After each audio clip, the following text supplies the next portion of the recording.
అపోస్తుల కార్యములు 8వ అధ్యాయము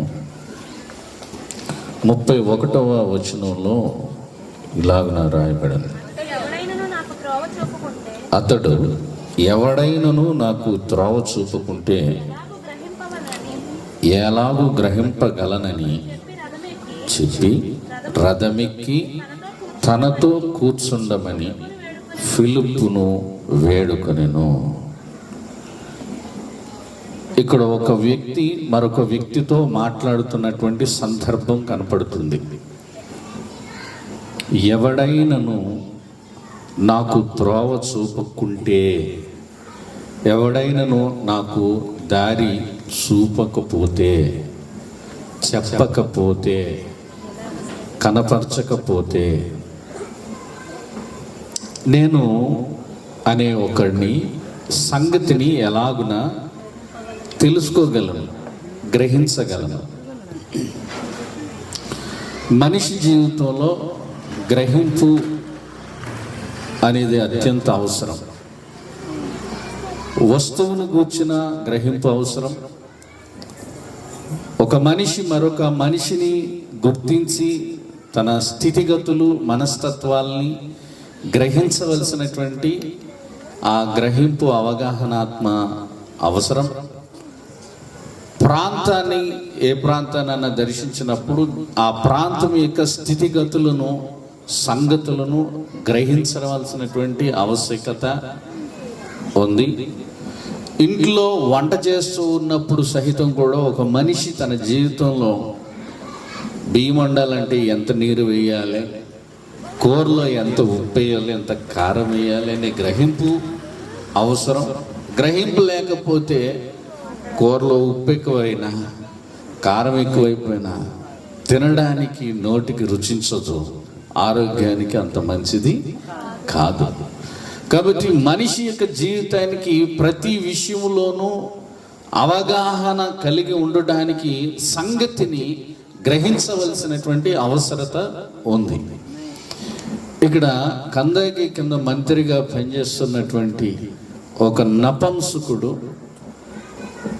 గాజా నుండి యెరూషలేముకి వెళ్ళి ఆరాధన చేసుకుని మళ్ళా తిరిగి రిటర్న్ అయిపోతూ ఉన్నాడు.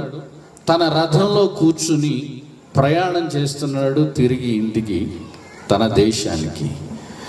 ఈలోగా ఆ రథంలో కూర్చున్న వ్యక్తి ఒక ప్రవక్త రాసినటువంటి గ్రంథాన్ని చదువుతూ ఉన్నాడు. చాలామంది యొక్క జీవితాలలో ఎన్ని పుస్తకాలైనా చదువుతారు, నవలైనా చదువుతారు, కానీ దేవుని యొక్క మాటల్ని, ప్రవక్తల నోటి వచనాల్ని చదవడానికి కానీ, వినడానికి కానీ, అర్థం చేసుకోవడానికి కానీ చాలాసార్లు మనసు ఇవ్వరు, ఆలోచించరు. దేవుని వాక్యం తెలియజేస్తుంది, యెహోవా ధర్మశాస్త్రమందు ఆనందించుచు దివారాత్రము దానిని ధ్యానించువాడు ధన్యుడు అని అంటున్నాడు.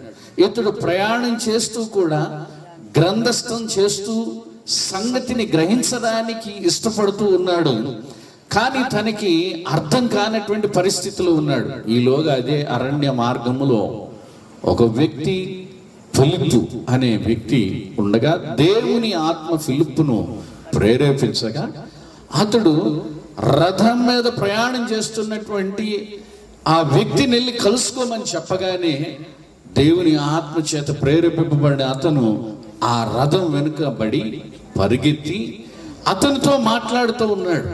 ఏమని? నాయనా, నువ్వు యెరూషలేము వచ్చావు, అక్కడ దేవాలయంలోకి వెళ్ళావు, అక్కడ ఆరాధన చేశావు, మొక్కుబడులు చెల్లించావు, ఇన్ని బాగున్నాయి. నువ్వు తిరిగి ప్రయాణం చేసి మళ్ళా నీ రథంలో హ్యాపీగా వెళ్ళిపోతున్నావు నీ దేశానికి, నీ ఊరికి, నీ ఇంటికి. అయితే ఈ మధ్యలో నువ్వు చదువుతూ ఉన్నావు కదా, ఆ చదువుతున్నటువంటి ఆ గ్రంథములో సంగతులు ఏంటో నీకు తెలుసా అని అడిగితే, అప్పుడు రథంలో ప్రయాణం చేస్తున్నటువంటి వ్యక్తి ఆ ఫిలిప్పు అడిగినటువంటి ప్రశ్నకు సమాధానం చెప్తూ ఉన్నాడు. ఎవడైనా నాకు త్రోవ చూపకుంటే నేను ఎలాగన గ్రహింపగలను అని అంటున్నాడు. మనుషుల జీవితాల్లో చదువుతారు, మర్చిపోతున్నారు.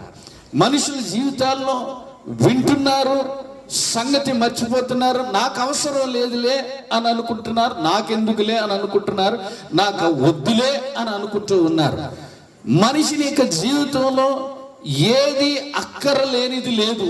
దేవుడు సమస్తము మానవాళి యొక్క జీవితానికి అవసరమైనదే సమకూర్చి పెట్టాడు. అలాగున సంగతిని గ్రహింపకుంటే మన అజ్ఞానం బయలుపరచబడుతుంది. సంగతిని పరిశోధిస్తే మన జ్ఞానం వర్ధిల్లడానికి అవకాశం ఉంది, వృద్ధి చెంది చేసుకోవడానికి అవకాశం ఉంది. ఏ సంగతినైనా అర్థం చేసుకోకుండా, పూర్తిగా వినకుండా, పూర్తిగా చదవకుండా, దాని ముందు వెనక ఉన్న సంగతులను అవగాహన చేసుకోలేకపోతే నీ అంత అజ్ఞాని మరొకడు ఉండడు. బైబిల్లో ఒక మాట ఉంది, జ్ఞానితో సహవాసం చేస్తే, లేదా అజ్ఞాని జ్ఞానితో సహవాసం చేస్తే అజ్ఞాని కూడా జ్ఞానవంతుడిగా అవుతాడు అని బైబిల్ చెప్తా ఉంది. ఒక ఇనుము మరొక ఇనుపు పనిముట్టుతో అది రాపిడి ఒకవేళ కలిగితే అక్కడ ఇనుముకు పొందిన రాపిడిని బట్టి పదునెక్కడానికి అవకాశం అనేది ఉంది. జోగి రాసుకుంటే బూడిదే రాలుతుంది. కాబట్టి అజ్ఞానికి జ్ఞానాన్ని ఇవ్వలేడు. గుడ్డివాడు మరొక గుడ్డివాడికి త్రోవ ఎప్పటికీ చూపలేడు. ఒక అంధకారంలో ఉంటున్నటువంటి వ్యక్తి మరొక వ్యక్తికి వెలుగునివ్వాలి అని అంటే ముందు ఇతని యొక్క అంధకారం తన జీవితం పోతే మరో అంధకారంలో ఉన్న వ్యక్తికి వెలుగునివ్వడానికి అవకాశం అనేది ఉంది. ఇక నేను మీకు తెలియజేస్తూ ఉన్నాను, చదువుతూ ఉన్నాడు కానీ తన జీవితానికి సంగతి గ్రహించలేనటువంటి అజ్ఞానిగానే ఉన్నాడు. చదివే వాళ్ళు శ్రద్ధగా చదవాలి. ఆ సంగతిని గూర్చినటువంటి అవగాహన కొరకు తెలియకపోతే ఇతరులను అడిగైనా తెలుసుకోవడానికి ప్రయత్నం చేయాలి. ఇర్మియా గ్రంథములో ఒక మాట ఇలాగున వ్రాయబడి ఉన్నది. 16వ అధ్యాయంలో లేదా 6వ అధ్యాయము 16వ వచనంలో మనం చూసినట్లయితే యెహోవా ఇలాగు సెలవిచ్చుచున్నాడు, మార్గములలో నిలిచి చూడుడి, పురాతన మార్గములను గూర్చి విచారించుడి, మేలు కలుగు మార్గం ఏది అని అడిగి అందులో నడుచుకొనుడి, అప్పుడు మీకు నెమ్మది కలుగును. అయితే వారు మేము అందులో నడుచుకొనమని చెప్పుచున్నారు. అది వేరే సంగతి. గ్రహించండి, మార్గమును గూర్చి తెలుసుకోవాలి, సంగతిని గూర్చి తెలుసుకోవాలనంటే నీకు తెలిసిందే నిజం అనుకోకు, నీకు తెలిసిందే నిర్ధారణ చేసుకోకు. వాళ్ళ అవతల వ్యక్తి ఏదో నడుస్తున్నాడు కదా, నేను కూడా అదే మార్గాన్ని వెళ్ళిపోతాను అనుకోకు. లేకపోతే అందరూ అదే దారిలో వెళ్ళిపోతున్నారు కాబట్టి నేను కూడా అదే దారిలో వెళ్ళిపోతాను అనుకోకు. అందరూ జ్ఞానవంతులే అని అనుకోవడానికి వీలు లేదు, అందరూ విఘ్నులే అనుకోవడానికి వీలు లేదు, అందరూ సంగతి తెలిసిన వారే అని అనుకోవడానికి వీలు లేదు. చాలా మంది వెళ్ళేటటువంటి మార్గంలోనే నేను వెళ్తున్నాను కదా, వాళ్ళందరికీ తెలియకపోతే ఆ మార్గంలో ఎందుకు వెళ్తారు అని నీవు సంగతిని ఆలోచించుకోకుండా, తెలుసుకోకుండా, గ్రహించకుండా, పరిశోధించకుండా, అడగకుండా, తెలుసుకోకుండా ఆ మార్గంలో వెళ్తే అందరూ వెళ్ళే నాశనానికి నువ్వు వెళ్ళక తప్పదు. అందరూ పడే గోతులో నువ్వు పడక తప్పదు. అందరూ వెళ్ళే చీకటిలోనికి నువ్వు వెళ్ళక తప్పదు. అందరిలాగా నువ్వు ఉంటున్నావా, లేకపోతే నీకంటూ ఒక వ్యక్తిత్వము, నీకంటూ ఒక ఆలోచన, నీకంటూ ఒక వివేకము ఉన్నదా లేదా అనేది ఒక ప్రశ్న. మేలు కలుగ చేయు మార్గమేదో అని అడిగి తెలుసుకొని అందులో నడవడానికి ప్రయత్నం చెయ్యి. విషమేదో, తేనేదో, రుచికరమైనది ఏదో, నిన్ను నాశనం చేసేది ఏదో, నిన్ను బ్రతికింపజేసేది ఏదో, నిన్ను అంధకారంలో నెట్టేసేదేదో, నిన్ను వెలుగులోకి నడిపించేదేదో, నిన్ను మరణంలోనికి తీసుకుని వెళ్ళిపోయేది ఏదో, నిన్ను జీవంలోనికి నడిపించగలిగేది ఏదో, మార్గం ఏదో అని అడిగి అందులో నడుచుకోవడానికి ప్రయత్నించి. బైబిల్లో ఫిలిప్పీయులకు రాసిన పత్రికలో ఒక మాట ఉంది, ఏవి సత్యమైనవో, ఏవి రమ్యమైనవో, ఏవి ఖ్యాతి కలిగినవో, ఏవి యోగ్యమైనవో సంగతులను గ్రహించాలి, తెలుసుకోవడానికి ప్రయత్నం చేయాలి. నీకు తెలుసు అన్నట్లుగా నటించి నాకు తెలుసులే అనుకుని అర్ధ జ్ఞానం చేత, అర్థ అవగాహన చేత మిగిలిపోవడానికి నువ్వు ఒకవేళ పూనుకుంటే నీ జీవితంలో మిగిలేది శూన్యం అన్న సంగతి తెలియజేస్తూ ఉన్నాను. మార్గాన్ని గురించి మాట్లాడుతున్నాను. ఆ మార్గం ఎవరు అని బైబిల్ తెలియజేస్తూ ఉంది అని అంటే, యోహాను సువార్తలో 14వ అధ్యాయంలో తెలియజేస్తున్నాడు. యేసు అంటున్నాడు, నేనే మార్గము అని. నేను కూడా ఒక మార్గము అని అంటలా. యేసుక్రీస్తు ప్రభువు అన్నాడు, నేనే మార్గము, నేను అన్ని మార్గాలలో ఒకడిని అని అంటలా. ఆయన అంటున్నాడు, నా ద్వారా తప్ప ఎవడును పరలోక రాజ్యమునకు దేవుని యొద్దకు వెళ్ళలేడు అని అంటున్నాడు. నువ్వు నిత్య జీవానికి వెళ్ళాలి అని అంటే, నిత్య ఆనందం పొందాలంటే, నిత్య నరక పాశముల నుండి విడుదల పొందాలి అని అంటే, నిత్య సంతోషము నెమ్మది పొందగలిగే స్థలము క్రీస్తు ద్వారా తప్ప మరి ఎవరి ద్వారా కూడా నీకు లభ్యము కాదు, దొరకదని నిర్ధారణగా నేను మీకు తెలియజేస్తున్నా. భూమి మీద 4200 మతాలు ఉన్నాయి. భూప్రపంచమందంతటా 200 పైగా ఉన్నటువంటి దేశాలు భూమి మీద ఉన్నాయి. ఎన్నో జాతులు ఉన్నాయి, ఎన్నో వర్గాలు ఉన్నాయి, ఎన్నో రకరకాలైన సాంప్రదాయ సిద్ధాంతపరమైనటువంటి విధి విధానాలు ఉన్నాయి. కానీ ప్రతి మనిషిని యొక్క జీవితానికి ప్రబోధింపబడే సంగతి ఏంటంటే, ఏదో ఒక రోజున ప్రతి మనిషి తన కాలాన్ని ముగించాలి అనేది ఖచ్చితంగా బోధిస్తూనే వస్తాయి. కానీ ఏ మతంలోనైనా, ఏ రిలీజన్ లోనైనా సరే ఈ విషయాన్ని గ్రహించండి. నీవు భూమి మీద నీ తనువు చాలించిన తర్వాత నిత్యము యుగ యుగాలు ఉండేటటువంటి నిత్య రాజ్యములో ఉండగలిగే అవకాశాన్ని ఇవ్వగలిగే నిజమైనటువంటి దేవుని గూర్చి ఏ గ్రంథాలు మతాలు చెప్పలేకపోతున్నాయి. ఒక గ్రంథం చెప్తూ ఉంది, అది పరిశుద్ధ గ్రంథం, నజరేయుడని యేసు చెప్తూ ఉన్నారు. దేవునికి స్తోత్రం కలుగును గాక.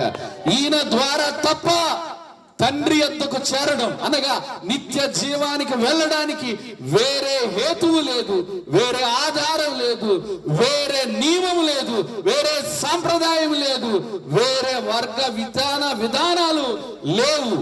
ఒకే ఒక్క విధానము ఏమిటంటే, ఏ మనిషి అయినా తన జీవితంలో తెలుసుకోదగిన ఒకే ఒక మార్గం, నేను భూమి మీద బ్రతికిన కాలములో నాకు క్షమాపణ దొరకగలిగే స్థానం ఏది అని గ్రహించాలి. నాకు క్షమాపణ దొరకగలిగే, నాకు క్షమాపణ ఇవ్వగలిగే వ్యక్తి ఎవరు అని గ్రహించాలి. ఏ రిలీజన్ లోను కూడా నీకు దొరకని సంగతి ఇదిగో, దుష్టుడు తన దుష్టత్వమును బట్టి మరణించుట వలన నేను సంతోషిస్తానా అని ఎహెజ్కేలు గ్రంథంలో స్పష్టంగా బైబిల్ గ్రంథంలో తెలియజేస్తూ ఉన్నాడు. నేను సంతోషిస్తున్నాను. దుష్టుడు కూడా తన ప్రవర్తనను దిద్దుకుని బ్రతుకుటే నాకు సంతోషము అని చెప్పగలుగుతూ, ఆ దుష్టుని దుష్టత్వం నుండి విడిపించడానికి, ఆ దుష్టుని తన దుష్టత్వములో మరణించకుండా ఆ దుష్టత్వాన్ని క్షమించి ఆ దుష్టుని ప్రేమించగలిగి హత్తుకుని ఆదరించగలిగేటటువంటి ప్రభువు నజరేయుడైన యేసు. దేవునికి స్తోత్రం కలుగును గాక. హల్లెలూయా. బైబిల్ గ్రంథంలో ఒక మాట తెలియజేస్తుంది, పాపులను క్షమించుటకు మనుష్య కుమారునిగా నాకు అధికారము ఇయ్యబడి ఉన్నది అని అంటున్నాడు. యేసుక్రీస్తు తప్ప పాపాల నుండి విమోచించగలిగిన వాడు ఎవరు లేరు.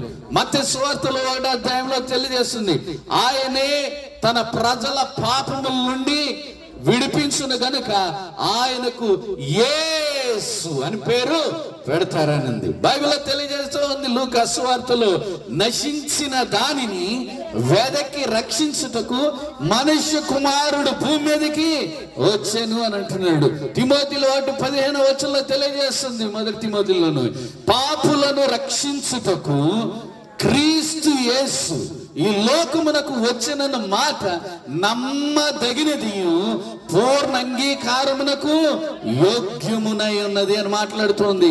దేవుని వాక్యం స్పష్టం, సత్యం. ఈ సంగతులను గూర్చి వింటున్నటువంటి వ్యక్తి గ్రహించవలసినటువంటి ఆవశ్యకత ఎంతైనా ఉంది. రథంలో ప్రయాణం చేస్తున్నటువంటి వ్యక్తి యెషయా గ్రంథాన్ని చదువుతూ ఉన్నాడు. ఇదిగో బొచ్చు కత్తిరించు వారి ఎదుట మౌనంగా ఉండినట్లు ఒక ఆయన మౌనంగా ఉండిపోయాడే. ఇదిగో లోక పాపములు మోసుకుని పోయే దేవుని గొర్రె పిల్ల ఆయన ఈయనే అన్న సంగతి చదువుతూ ఉన్నప్పుడు అతనికి గ్రహింపు రావటలేదు.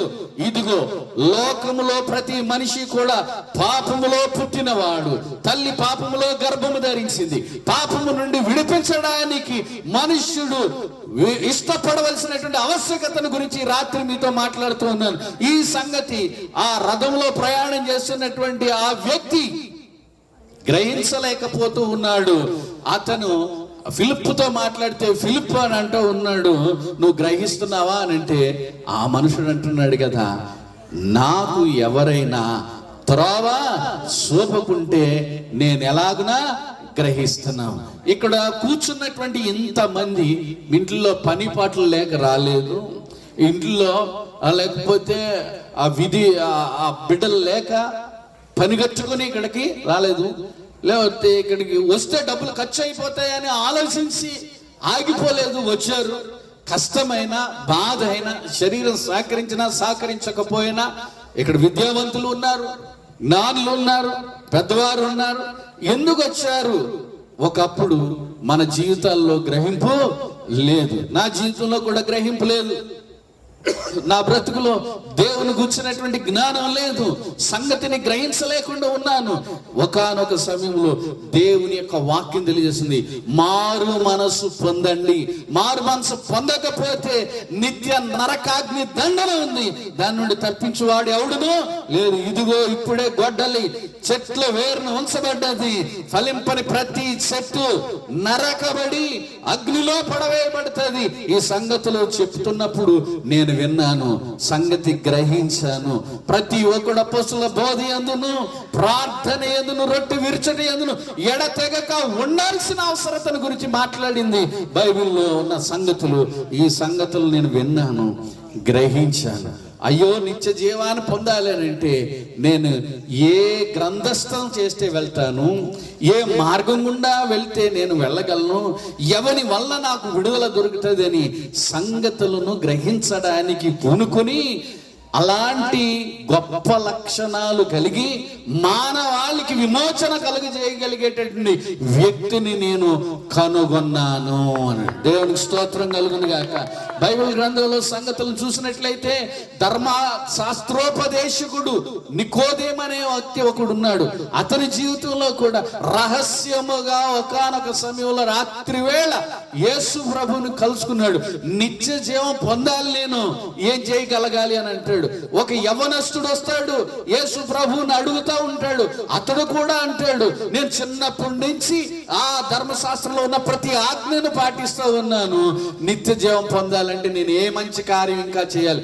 మంచి కార్యాలు చేస్తే పరలోకం వెళ్ళిపోతామో స్వర్గం వెళ్ళిపోతాం అనుకున్నా, అదే మార్గం అనుకున్నాడు. భూదానం, గోదానం, విద్యాదానం, ఇంటి దానం, వస్త్రదానం, ఎన్నో రకరకాలైన దానాలు చేస్తే, మంచి కార్యాలు చేస్తే పరలోక రాజ్యం వెళ్తామని అనుకుంటూ ఉన్నావేమో. ఏ దాన ధర్మాలు చేసినా నీ పాపానికి క్షమాపణ నువ్వు పొందకపోతే, పాపం నుండి విమోచన కలిగి ఉండడానికి ఇష్టపడకపోతే నిత్య జీవం నీకు దొరకదు.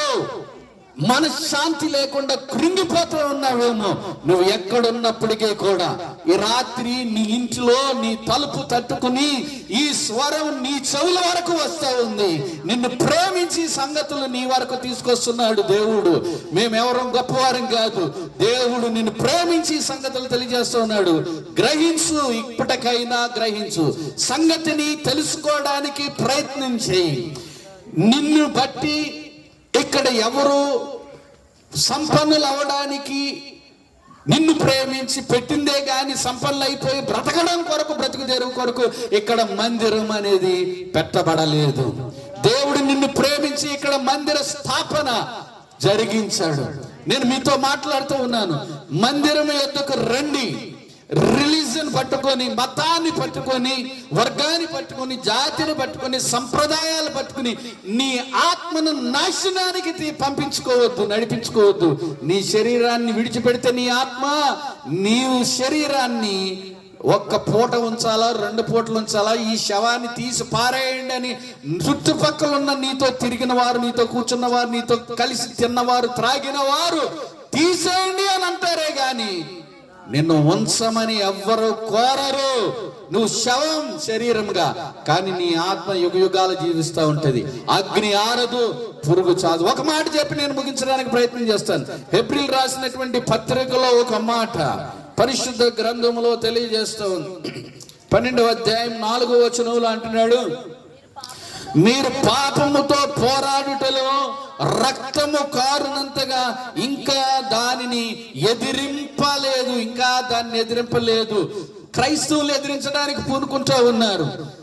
మంచి నీతి మార్గాన్ని ప్రబోధిస్తూ సత్యాన్ని ప్రబోధిస్తున్న వారిని ఎదిరించడానికి పూనుకుంటూ ఉన్నారు. దేవుని మాటల్ని ధిక్కరించడానికి పూనుకుంటూ ఉన్నారు. ఈ రాత్రి నేను మీతో మాట్లాడుతూ ఉన్నాను, మీరు ఎదిరించవలసింది మీ శరీరంలోనే నివసిస్తూ ఉంది. మేలైన దానిని చేయాలనుకుంటున్నావు, మంచి చేయాలనుకుంటున్నావు, కానీ ఎక్కడా నీ యందు మంచిది నివసించట్లేదు. నీ ఆలోచనలో మంచి లేకపోతూ ఉంది, నీ నడవడికలో మంచి లేకపోతూ ఉంది, నీ ఉద్దేశాల్లో మంచి లేకపోతూ ఉంది, నీ యొక్క చూపులో మంచి లేదు, నీ యొక్క పనులలో మంచితనం లేదు. నీ సర్వ శరీరము పాప పంకిలమైపోయి ఉన్నది. నువ్వు ఎవరితోనో పోరాడి గెలిచాను అనుకుంటున్నావు, స్థలం విషయంలో పోరాడి గెలిచాను అనుకుంటున్నావు, కోర్టు కేసులను బట్టి పోరాడి గెలిచానని అనుకుంటూ ఉన్నావు, నీ పరపతి నిలబడ్డది అని అనుకుంటున్నావు, నా తల పైకెత్తుకోగలిగాను, గెలిచాను, అవతల వాడిని మట్టి కరిపించాను, అవమానపరిచాను అనుకుంటున్నావు. కానీ నువ్వు గెలవలేకపోతున్నది ఏంటో తెలుసా? నీ శరీరమందు నివసిస్తున్నటువంటి నీ పాపం. నీ పాపం వల్ల నీకు వచ్చే జీతం బైబిల్ తెలియజేస్తుంది, పాపం వలన వచ్చు జీతం మరణం. ఇట్టి మరణమునకు లోనగు శరీరం నుండి నిన్ను ఎవడు విడిపించగలడు? ఈ రాత్రి శుభవార్త, ఎంత ఘోర పాపివైనా గాని నువ్వు పాపంతో పోరాడడానికి ప్రయత్నం చేస్తే నిన్ను గెలిపించడానికి క్రీస్తు ప్రభు సిద్ధంగా ఉన్నాడు. ఈ రాత్రి యేసు నీ పాపముల నుండి నిన్ను విడిపించడానికి సమర్థుడని ప్రకటించడానికి నేను ఇష్టపడుతున్నాను, ధైర్యంగా తెలియజేయగలుగుతూ ఉన్నాను. పాపం నుండి విడుదల పొందలేకపోవటం వల్ల ఎందరో పేరెన్నిక కలిగినటువంటి వారు ఈ భూ ప్రపంచమందంతటా రాజ్యాల్ని ఏలుబడి చేసినటువంటి వారు పాపమును జయించలేక తమ్మును తాము పొడుచుకున్నారు. బైబిల్లో దేన్నన్నా నమ్ముతున్నారు కానీ దేవుని నమ్మట్లేదు. కొందరు ధనాన్ని నమ్ముతున్నారు, వెండిని నమ్ముతున్నారు, బంగారాన్ని నమ్ముతున్నారు, చెట్టుని నమ్ముతున్నారు, ఇంకా మనిషిని నమ్ముతున్నారు. కానీ ఆ మనిషిని, చెట్టుని, నిన్ను నన్ను పుట్టించిన దేవుని నమ్మలేనటువంటి అజ్ఞానాంధకారంలో ఉండిపోతున్నావేమో. ఈ రాత్రి నీకు ఒక శుభవార్త, నీ పాపముల నుండి విమోచించడానికి దినమెల్లా ఆయన చేతులు చాపి ఇష్టపడుతున్నాడు, పిలుస్తూనే ఉన్నాడు. రండి అని అంటూ ఉన్నాడు. యేసు ప్రభు వారు పొండి అని అన్నాడు. యేసు ప్రభు వారు కాలు కింద వేసి తొక్కేయడానికే ఆయన ఇష్టపడ్డు. యేసు ప్రభు వారు ఎవరిని చిన్న చూపు చూడడానికి ప్రయత్నం చేయడు. యేసు ప్రభు వారు నిలువెల్ల ఎంతటి నీతిమంతుడో పరిశుద్ధుడో అందరూ ఆయన వలె ఉండాలని కోరుకుంటూ ఉన్నాడు. నేను పరిశుద్ధుడై ఉన్నలాగున మీరును పరిశుద్ధులై ఉండండి అని కోరుతూ ఉన్నాడు. ఇదిగో నేను యుగయుగాలు నిత్య సింహాసనం మీద ఉండేటటువంటి నిత్య మహిమ రాజ్యంలో ఉన్నాను, నాతో పాటుగా మీరు కూడా నిత్య జీవంలో ఉండాలని కోరుకుంటున్నాను అని నీ కొరకు తను ఏమి త్యాగం చేయాలో అన్ని త్యాగం చేశాడు. బైబిల్ ఫిలిప్పీయులకు రాసిన పత్రికలో తెలియజేస్తుంది, తండ్రితో కూడా విడిచిపెట్టకూడని భాగ్యమని ఎంచుకోలేదు గాని అక్కడ అంటూ ఉన్నాడు, తండ్రితో కూడా కూర్చుండుట ఆయనకి ఇష్టం అవ్వక ఉండిపోవడం ఆయనకి ఇష్టపడ కష్టపడక ఆయన తన సింహాసనాన్ని విడిచి ఆయన శరీరధారిగా తన్ను తాను తగ్గించుకుని రిక్తునిగా భూమి మీదకి ఆయన వచ్చాడని బైబిల్ తెలియజేస్తుంది. ఎంతగా తగ్గించుకున్నాడు.